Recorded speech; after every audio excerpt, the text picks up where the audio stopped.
नमस्कार, मैं हूं नीरज अम्बावता और आप सभी का स्वागत करता हूं स्टेट न्यूज में। स्टेट न्यूज भारत का पहला ऐसा वेब न्यूज चैनल है जहां सिर्फ रियल एस्टेट सेक्टर से जुड़ी हुई तमाम खबरें आप तक पहुंचाई जाती है। आज हम बात करेंगे कि आखिरकार रियल एस्टेट के साथ साथ प्रॉपर्टी में वास्तु का क्या रोल रहता है और कितनी अहम ये जो है वास्तु की अहमियत हो जाती है। हालांकि इस पर बातचीत करने के लिए हमारे साथ पंडित अशोक शर्मा जी मौजूद हैं, लेकिन उससे पहले अगर अभी तक आपने हमारे चैनल को सब्सक्राइब नहीं किया तो सबसे पहले चैनल को सब्सक्राइब जरूर करें। पंडित जी, सबसे पहले तो आपका स्टेट न्यूज पर स्वागत है। धन्यवाद। रियल एस्टेट की बात करें, खासतौर पर प्रॉपर्टी की बात करें, तो इसमें वास्तुशास्त्र कितना अहम हो जाता है और कितना इसका योगदान होता है? देखिए, सभी जितने भी शास्त्र हैं उनमें से वास्तुशास्त्र भी जो है वो एक स्वतंत्र शास्त्र है। हमारे यहाँ 4 वेद हैं, उनमें एक अथर्ववेद जो है उसी का एक उपवेद है जिसको स्थापत्य वेद कहा हमने। उसी का जो रूप है उसी को आजकल के संदर्भ में हम वास्तुशास्त्र कहते हैं। वास्तुशास्त्र के अंतर्गत ये विचार किया गया कि मनुष्य जिस स्थान पे रहता है उस स्थान का वास्तु के सम्मत मकान बनाना चाहिए। या रियल एस्टेट की बात करें तो बड़े बड़े जो फ्लैट आदि बनाए जाते हैं उनका निर्माण कहाँ होना चाहिए, किस डायरेक्शन में होना चाहिए, पानी का निकास कहाँ होगा, वहाँ पर अगर स्विमिंग पूल बनाना है तो कहाँ होगा, वहाँ पर अगर आप बगीचा गार्डन बनाते हैं तो वो कहाँ पर बनाना चाहिए। और मकान के अंदर जितने भी हैं, शौचालय हैं, किचन आदि हैं, शयन कक्ष हैं, बच्चों के स्टडी रूम हैं, ड्राइंग हॉल है, उन सब की जो व्यवस्था है वो वास्तुशास्त्र अपने नियमों और उपनियमों के आधार पे हमें बताने में सक्षम होता है। नवरात्रे चल रहे हैं, बहुत सारे लोग हैं अपने नए मकानों में शिफ्ट कर रहे हैं या नए मकान की नींव रख रहे हैं, या फिर ये कहें कि बहुत से लोग अपना नया बिजनेस कर रहे हैं, नए ऑफिस में शिफ्ट होना चाह रहे हैं, तो उनके हिसाब से वास्तु जो है किस तरह का होना चाहिए और किस तरह की राय आप? देखिए, कोई भी अगर नींव खुदाई करके अपना नवग्रह का निर्माण कर रहा है तो उसके लिए हमारे यहाँ पर 2 नियम हैं। पहला नियम तो ये कि किस दिन हम नींव की खुदाई करें, तो उसके संदर्भ में ज्योतिष और वास्तुशास्त्र एक दूसरे के पूरक शास्त्र हैं एक्चुअल में। इसकी खासियत क्या है कि नींव खुदाई के समय हमें राहु का मुख का विचार करना होता है और साथ में भूमि शयन होता है। जैसे हम लोग सोते हैं और जागते हैं, ऐसे ही हमारे शास्त्रकारों ने ये बात बताई कि भूमि भी सोती भी है और जागती भी है। तो जब भूमि शयन ना हो उन दिनों में करना चाहिए। तिथियां रिक्ता तिथियां होती हैं उन दिनों में नहीं करना चाहिए। अशुभ वार में नहीं करना चाहिए। अधोमुख नक्षत्र या जो तीक्ष्ण नक्षत्र हैं उन नक्षत्रों में नहीं करना चाहिए। और राहु मुख विचार जो है उसका विचार भी करना चाहिए। हमारे यहाँ पर कहा गया, मुख दबे त्रियादशे पूंछ दबे भरतार, जो कोई दाबे मध्य में होए कुटुम संघार। तो जो कोई भी प्लॉट होता है या मकान होता है, हम जानते हैं चौकोर होता है, वो आयताकार हो या वर्गाकार हो, वो उसकी 2 शेप है। लेकिन जो चारों कोने होते हैं उनमें से राहु का मुख 3-3 महीने के हिसाब से रहा करता है। और उसमें राहु का मुख है, उसको हमने एक सर्प की संज्ञा दी। तो सांप को अगर हम बैठा दें तो क्या होगा कि एक स्थान पे उसका जो है फन आएगा, दूसरे स्थान पे उसका पेट आएगा, तीसरे स्थान पे उसके पूंछ आएगी। एक स्थान हमेशा रिक्त होता है। तो ऐसी स्थिति में जो स्थान रिक्त होता है, जहां पर राहु का जो है स्थान नहीं होता, यानी सर्प जहां पर अपनी जो है उपस्थिति दर्ज नहीं करता, उस स्थान पर नींव खुदाई करनी चाहिए। अगर इसका विचार नहीं करो तो भी दिक्कत होती है। तो इसलिए जो भी नींव खुदाई कर रहे हैं या जो भी गृह प्रवेश कर रहे हैं तो वो मुहूर्त निकलवाएं। चंद्रमा जो है शुभ स्थानों में होना चाहिए और किस डायरेक्शन का मकान है, पूर्वाभिमुखी है, उत्तराभिमुखी है, दक्षिणाभिमुखी है, इस प्रकार से किस महीने में, किस वार में, किस योग और नक्षत्र में उसमें प्रवेश करना चाहिए। बहुत सारी बातों का विचार करना चाहिए, तब जा करके सुख शांति आदि होती है। इस तरीके से नहीं कि नवरात्रे चल रहे हैं तो कुछ मान्यताएं ऐसी हो गई हैं, रामनवमी है, नवरात्रे हो गए, जन्माष्टमी हो गई, तो इनको हमने शुभ दिन माना, तो इनमें लोग जो हैं वो मुहूर्त नहीं निकलवाते और एक परंपरा से स्वयं ही प्रवेश कर जाते हैं, जो कि मेरे आधार पे गलत अवधारणा है। दूसरा, ऑफिसेज की बात करें तो तमाम लोग अपने ऑफिस पे जो है शिफ्ट कर रहे हैं, तो किस तरह से वो शिफ्ट करें, किन चीज़ों का ध्यान रखें खासतौर पर वास्तु के हिसाब से? देखिए, किसी भी अगर ऑफिस में आप प्रवेश कर रहे हैं तो पहली बात तो है, पहली शर्त तो है कि मुहूर्त में प्रवेश करना चाहिए। उसके बाद में जो ऑफिस है उसमें भी हमारे पास 4 तो मेजर डायरेक्शन है, पूर्व, पश्चिम, उत्तर और दक्षिण। 4 इनके कॉर्नर होते हैं। उन स्थानों पर भी जैसे जो ऑफिस का मालिक है, जो पूरे ऑफिस को चलाएगा, ओनर है, उसको साउथ वेस्ट में या साउथ में बैठना चाहिए। अपनी स्टाफ को नॉर्थ वेस्ट में कभी भी नहीं बैठाना चाहिए, अन्यथा है ना जो क्या होगा कि बार बार स्टाफ चेंज हो जाता है, रुकते नहीं है, टिकते नहीं है। तो पश्चिम दिशा में बैठा सकते हैं। अगर उसको मान लो कि ऐसी आवश्यकता है कि उसको पेंट्री बनानी है छोटी सी चाय पानी वगैरह के लिए, आए गए के लिए, तो वो किचन का जो विचार है वो साउथ ईस्ट में भी कर सकता है, नॉर्थ वेस्ट में या वेस्ट में भी कर सकता है। लेकिन इस बात का हमेशा ध्यान रखें कि जितने भी कर्मचारी काम करते हैं उनका मुख पूर्व दिशा की तरफ या उत्तर दिशा की तरफ होना चाहिए। तो इन बातों का ध्यान रखा जा सकता है। बहुत सारे ऑफिसेज जो है वो तैयार होते हैं, बिल्डर की तरफ से तैयार किए जाते हैं, या बहुत सारे फ्लैट है बने बनाए हैं जो लोगों ने अपने हिसाब से नहीं बनाए, तैयार मिले हैं उनको, वो किस तरह से इन चीजों का ध्यान रखें? देखिए, ये तो आजकल बड़ी विडंबना हो गई है कि एक विचार है, आपके साथ मैं साझा करना चाहूँगा कि मान लेते हैं कि ए ब्लॉक में 25 मंजिल के फ्लैट बने हुए हैं और सभी की रूपरेखा एक समान है। नीचे शर्मा जी रहते हैं, ऊपर वर्मा जी रहते हैं, ऊपर कोई और रहता है, उसके ऊपर कोई और रह रहा है, लेकिन सभी के जीवन में दुख है वो भिन्न भिन्न प्रकार के हैं। तो इसका अर्थ क्या हुआ कि वास्तुशास्त्र काम नहीं करता। वास्तविकता यह है कि वास्तुशास्त्र और ज्योतिष शास्त्र दोनों को अगर मिला दिया जाए तो प्रत्येक व्यक्ति के, मनुष्य के जीवन में जो घटनाएं घट रही हैं उनके बारे में पूर्वानुमान लगाया जा सकता है।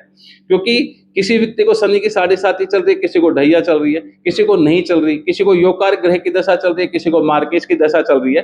तो ये जो परिस्थितियां हैं ये एक जैसी वास्तु में रहने के बावजूद भी व्यक्ति के जीवन में भिन्न भिन्न प्रकार की घटनाएं घटती हैं। तो इसलिए इन दोनों चीजों को समवेत रूप से लागू करना चाहिए। इनका निवारण आपके हिसाब से कैसे हो सकता है? निवारण बड़ा आसान है। देखो, वास्तुशास्त्र की बड़ी अच्छी बात है कि वो क्या है कि उसका जो सबसे पहला जो वक्तव्य है वो ये कहता है कि क्षिति जल पावक गगन समीरा पंच तत्व से बना शरीरा, कि हमारा जो शरीर है वो आकाश, पृथ्वी, वायु, जल और अग्नि, इन 5 तत्वों से बना है। और इन्हीं 5 तत्वों का जो संतुलन है वो वास्तुशास्त्र के अंतर्गत किया जाता है। तो जिस मकान में 5 तत्वों का संतुलन किया जा सके वास्तुशास्त्र के अनुसार, उसी मकान में जब मनुष्य रहेगा तो वहां उसको सुख, समृद्धि, संतोष, ऐश्वर्य, धन लाभ आदि की प्राप्ति अवश्य होगी। तो वास्तु के अंतर्गत जिन नियमों का विचार किया गया कि कहाँ पर शयन कक्ष होना चाहिए, जैसे पहले भी बताया, रसोई घर कहाँ होना चाहिए, स्टेयर्स जीना कहाँ चढ़ाना चाहिए, सेप्टिक टैंक की आवश्यकता है तो कहाँ बनाएं, अंडरग्राउंड वाटर टैंक बनाना है तो हम कहाँ बनाएं, किस स्थान को हम ऊंचा रख सकते हैं, किस स्थान को हम नीचा रख सकते हैं, इन सभी चीजों का जो विचार है वो वास्तुशास्त्र के अंतर्गत होता है। बिल्डिंग एक जैसी है पूरी, बाहर से रंग रोगन एक जैसा है, क्या कलर का भी वास्तुशास्त्र के हिसाब से प्रॉपर्टी पर असर पड़ता है? देखिए, एक ये विचारधारा है कि वैसे देखा जाए तो वास्तुशास्त्र भी ये मानता है कि जो कलर कॉम्बिनेशन है, आजकल तो कलर थेरेपी भी होती है, हम जानते हैं, तो रंगों का हमारे जीवन में बड़ा महत्व है। तो ऐसे रंग ना कराएं जिनसे हमारी आंखों को चुभे, जो हमें अटपटे लगें, जो हमारे मन को संतोष ना दें, सौम्यता ना दें, ऐसे कलर जो है नहीं करने चाहिए। वैसे भी देखा जाए तो ब्लू और ब्लैक कलर जो है बहुत कम लोग यूज करते हैं। तो इसके पीछे अवधारणा है ना, वो राहु और शनि के रंगों के संदर्भ में की गई है। अन्यथा किसी भी वास्तु के अंदर आप जो हैं वो ऑफ वाइट या पिंक कलर का थोड़ा सा हल्का शेड वगैरह, ऑरेंज कलर का थोड़ा हल्का शेड, ये आप करवा सकते हैं। इनका महत्व एक प्रकार से इस संदर्भ में बनता है कि मान लीजिए किसी ने पूर्व दिशा में नीला कलर करा दिया, तो पूर्व दिशा सूर्य की डायरेक्शन है और नीला कर्ण शनि का है। इस कारण से क्या होगा कि परिवार में, माता पिता के बीच में, भाई बहनों के बीच में, संतान और पिता के बीच में आपसी तनाव होने की संभावना है, हेल्थ की प्रॉब्लम होने की संभावना है। पश्चिम दिशा जो है वो नीला वर्ण है और वहां पर अगर रेड कलर करा दे जो मंगल ग्रह का है, तो मंगल और शनि में ज्योतिष के अनुसार शत्रुता है। इस कारण से अग्रेसिव होना, गुस्सा आना, तनाव होना, अवसाद होना, परस्पर आना, जो आपसी सामंजस्य न होना जैसी स्थितियां बन जाएंगी। इसलिए रंगों का महत्व है और अलग अलग कलर कराएं तो रंगों का महत्व है। अगर एक ही कलर कराना है तो आप कोई भी हल्का कलर ऑफ वाइट वगैरह करा सकते हैं। वास्तुशास्त्र और ज्योतिष शास्त्र के हिसाब से प्रॉपर्टी बहुत सारे लोग नंबर देख के भी खरीदते हैं, इसके पीछे के मायने क्या है और क्या लगता है कि कौन सा नंबर बेस्ट होता है, कौन सा बेकार होता है? देखो, इस संदर्भ में भी मेरी मान्यता अलग है, क्योंकि मैं पिछले 20-22 वर्षों से इस विषय को कर रहा हूँ, कई वर्षों से पढ़ा रहा हूँ। तो आजकल हो क्या गया है कि लोग है ना जो न जाने क्या करना चाहते हैं, इसमें लोगों का मुझे लग रहा है दोष कम होता है, उन ज्योतिषियों का दोष ज्यादा है जिनको ज्योतिष की जानकारी न होते हुए मात्र अपने आप को सिर्फ पॉपुलर करना चाहते हैं, इसलिए कैसी भी बातें करते हैं। जैसे 13 नंबर को कितना ज्यादा नेगेटिव माना, और वास्तविकता यह है कि 1 और 3 का जो संयोजन है वो 4 बनता है, लेकिन 1 नंबर सूर्य का और 3 नंबर बृहस्पति का है। ऐसा व्यक्ति बहुत ही चतुर, समझदार, हर चीज को की तह तक जानने वाला, बहुत अच्छा जो है वो रिसर्चर आदि बन सकता है। इसलिए कहा नहीं जा सकता। हाँ, हमारी न्यूमरोलॉजिकली जिसकी भी जो डेट ऑफ बर्थ है उसमें मूलांक निकालते हैं, भाग्यांक निकालते हैं, डेस्टिनी नंबर निकालते हैं, कुआ नंबर आदि निकालते हैं। उसके संदर्भ में आप जो मकान आपके मूलांक या भाग्यांक का जो मित्र अंक बनता है उससे संबंधित अगर अंक का अगर आपका मकान है या फ्लैट है तो वो आपके लिए अच्छा होगा। वो उसका मायने कुछ हद तक है, उसका बहुत ज्यादा प्रभाव हो ऐसा मैं नहीं मानता। उसके पीछे कारण है कि जन्म मृत्यु सुख दुखा नाम प्रारब्धम कारणम स्मृतम, कि जन्म मृत्यु सुख दुख जय पराजय लाभ हानि जो कुछ भी है जो इस जीवन में हम भोगते हैं वो प्रारब्ध कारणों के वशीभूत होता है। इसलिए ज्योतिष शास्त्र और वास्तु शास्त्र दोनों के अंतर्गत उसका विचार करके और फिर सामने वाले को जो है भविष्यवाणी करनी चाहिए। वह उसके लिए सार्थक होगी, वह उसके लिए सफलता के नए आयाम खोलने वाली होगी। इस प्रकार से विचार करना चाहिए। दूसरा सर, लगातार जो लोग हैं वो दिन भर थक कर रात को जो है अपनी बेहतर जिंदगी की भविष्य देखते हैं, यानी बेडरूम में जाते हैं, तो बेड की दशा किस तरह की होनी चाहिए? क्योंकि बहुत सारे लोग ये पूछते हैं कि किस दिशा में हो। देखिए, देखा जाए तो जो 2 चीजें होती हैं, एक होता है परिवार, और परिवार का एक संरक्षक होता है जिसको गार्जियन ऑफ द फैमिली कहते हैं, जो पापा हो सकते हैं, दादाजी हो सकते हैं, आप या मैं भी हो सकते हैं, जो पूरे परिवार का वहन करते हैं। तो उस व्यक्ति का जो शयन कक्ष है वो हमेशा साउथ वेस्ट में होना चाहिए, दक्षिण क्षेत्र में, जिसको नैऋत्य कोण भी बोलते हैं। इसके अतिरिक्त दक्षिण में भी हो सकता है। बच्चों के लिए पूर्व दिशा में भी हम उसको सुला सकते हैं, उत्तर में भी और पश्चिम में भी सुला सकते हैं। लेकिन जैसे विवाहित जो लोग हैं जिनका विवाह होने की संभावना, उनको नॉर्थ वेस्ट में सुला सकते हैं। सबसे महत्वपूर्ण बात है कि जिस स्थान पर सोने की व्यवस्था की गई वहां पर वो इस प्रकार से बेड की जो है संकल्पना करे, उसको इस प्रकार से लगाए कि जब वो सोए तो उसका जो सिर है या तो दक्षिण दिशा की तरफ हो या पूर्व दिशा की तरफ हो, और उसके अंदर नॉर्थ ईस्ट का जो एरिया जिसको ईशान कोण बोलते हैं वहां पर ज्यादा वजन नहीं होना चाहिए, वहां पर जो है अंधेरा नहीं होना चाहिए, वहां पर है ना जो बहुत सारा सामान नहीं रखा होना चाहिए। अगर ऐसे बेडरूम में सोता है तो व्यक्ति अपने शयन कक्ष में बड़ी अच्छी नींद से सोएगा और बहुत आरामदायक रहेगा। एक आखिरी सवाल कि कोई भी प्रॉपर्टी है, चाहे वो कमर्शियल है, रेजिडेंशियल है, अगर आपने कहा कि दिशा ठीक होनी चाहिए, नंबर ठीक होने चाहिए, कलर की बात आपने की, बहुत सारी बात की, किसी को नुकसान हो रहा है तो कैसे आकलन लगाए कि वास्तुशास्त्र और जो है इसमें ज्योतिष शास्त्र की कुछ कमी आ रही है और वो कैसे ठीक हो सकता है? पहली बात तो पता कैसे चले? बहुत ही सुंदर प्रश्न पूछा है। इसकी वास्तविकता जो है वो वास्तुशास्त्र के पास ही है। उस प्रश्न का उत्तर क्या, वास्तुशास्त्र का ये मत है कि जिस स्थान को भी हम खरीद रहे हैं जहाँ रहने के लिए, निवास के लिए, सबसे पहले उस भूमि की हमें जो है परीक्षा करनी चाहिए कि वो भूमि हमारे लिए उचित है या नहीं है। तो इसके लिए हमारे यहाँ शास्त्रकारों ने कई प्रकार के जो हैं वो नियम बतलाए। उनमें से मैं 1 या 2 आपको बतलाता हूँ। मान लीजिए आप कोई प्लॉट लेना चाहते हैं तो सर्वप्रथम क्या करें कि उस प्लॉट में आप साउथ वेस्ट जो होता है नैऋत्य कोण, वहां एक 2x2 या 3x3 का एक गड्ढा खोदे और गहराई इतनी करें कि 3x3 का है तो 3 फुट ही गहरा भी हो। इतनी गहराई खोद करके सारी मिट्टी बाहर निकाल लें और बाद में उसी मिट्टी को दोबारा उसके अंदर भरने का प्रयास करें। जब आप भरेंगे तो या तो मिट्टी जो है उसमें बच जाएगी, थोड़ा सा ऊंचा हो जाएगा शिखर, यानी कि समतल से भी ऊंचा मिट्टी थोड़ी सी ज्यादा हो जाती है। तो ऐसी जो भूमि है वो उत्तम होती है। उस भूमि में निवास करने वालों को कभी भी धन हानि आदि नहीं होती। और अगर मिट्टी डालते हुए अगर वो समानांतर होती है कि ना तो गड्ढा जो है भरा नहीं है, ऐसी भी नहीं कह सकते और ये भी नहीं कह सकते उठा हुआ है, समानांतर हो गया तो उसको मध्यम भूमि। तो ऐसी जो भूमि है उसमें रहेंगे तो जितना कमाएंगे उतना ही खर्चा चलता रहेगा, उसमें इतना ज्यादा व्यक्ति जोड़ पाए संभावना कम है। और एक ऐसा होता है कि इसी मिट्टी को अगर हम भरें तो गड्ढा भरता नहीं है, उसमें मिट्टी और डालने की आवश्यकता पड़ती है। ऐसी भूमि को निकृष्ट कहा हमने। उस भूमि पर कभी भी मकान नहीं बनाना चाहिए। तो इसलिए भूमि की परीक्षा करके भी आप किया जा सकता है।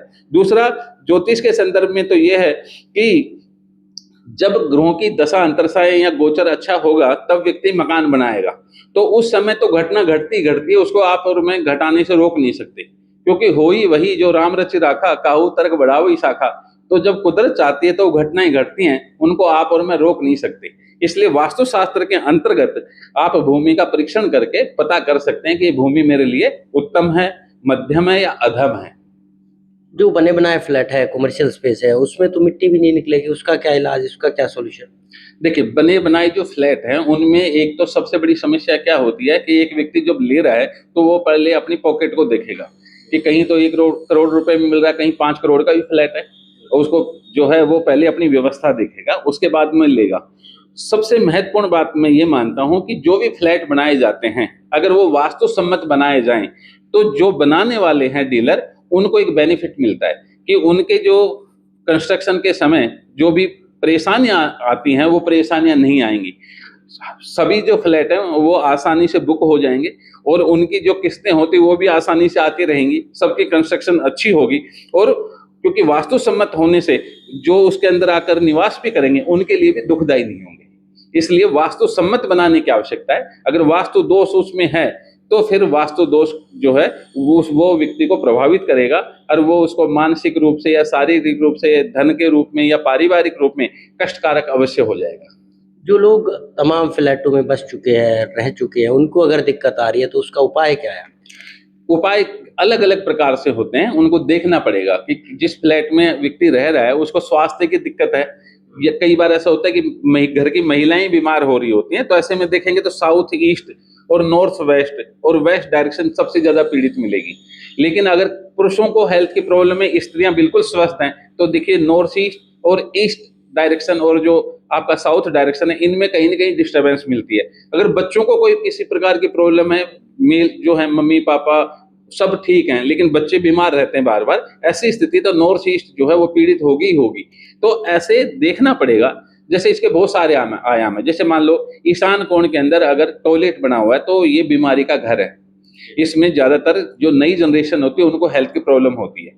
उसके बाद में जो पूर्व दिशा है उसके अंदर मान लो टॉयलेट बना हुआ है तो इसका मतलब घर का जो गार्जियन है उसको हेल्थ की प्रॉब्लम होगी। साउथ ईस्ट में अगर टॉयलेट है तो इसका मतलब घर की जो लेडीज हैं, जो महिला हैं, पत्नी के रूप में है, माँ के रूप में है, बहन के रूप में, उनको हेल्थ की प्रॉब्लम होगी। अगर नॉर्थ वेस्ट में है तो माँ को हेल्थ की प्रॉब्लम होगी। तो इस प्रकार से देखना पड़ता है कि कई स्थानों पर किन चीजों का निर्माण किया जा सकता है और कई स्थानों पर किन चीजों का निर्माण नहीं किया जा सकता। इसी के बारे में तो वास्तुशास्त्र हमारी मदद करता है। इसलिए इस शास्त्र की जो रूपरेखा है वह बड़ी आवश्यक होती है, क्योंकि हम मकान बनाते हैं, लाखों करोड़ों रुपए खर्च करते हैं, उसमें से किसी अच्छे वास्तुशास्त्री को 20-50 हजार रुपए दे करके अगर उसका निरीक्षण करा लिया जाए तो इसमें कोई बुराई नहीं है, क्योंकि वो वास्तुशास्त्र के अंतर्गत जो भी उसमें कमियां थी उनको उपायों के माध्यम से या कुछ संरचना को बदल करके और उसको ठीक कर सकते। तो ये थे हमारे साथ जो है पंडित अशोक शर्मा जी, जो बता रहे थे कि रियल एस्टेट और खास तौर पर प्रॉपर्टी में वास्तुशास्त्र कितना अहम होता है और कैसे इस वास्तु शास्त्र के जो रोग है उनको दूर किया जा सकता है। बहरहाल आपको हमारी ये खबर कैसी लगी कमेंट करके जरूर बताएं, साथ ही चैनल को शेयर और सब्सक्राइब करना ना भूलें ताकि रियल एस्टेट सेक्टर से जुड़ी तमाम खबरें आप तक सीधी और सबसे पहले पहुंच सके।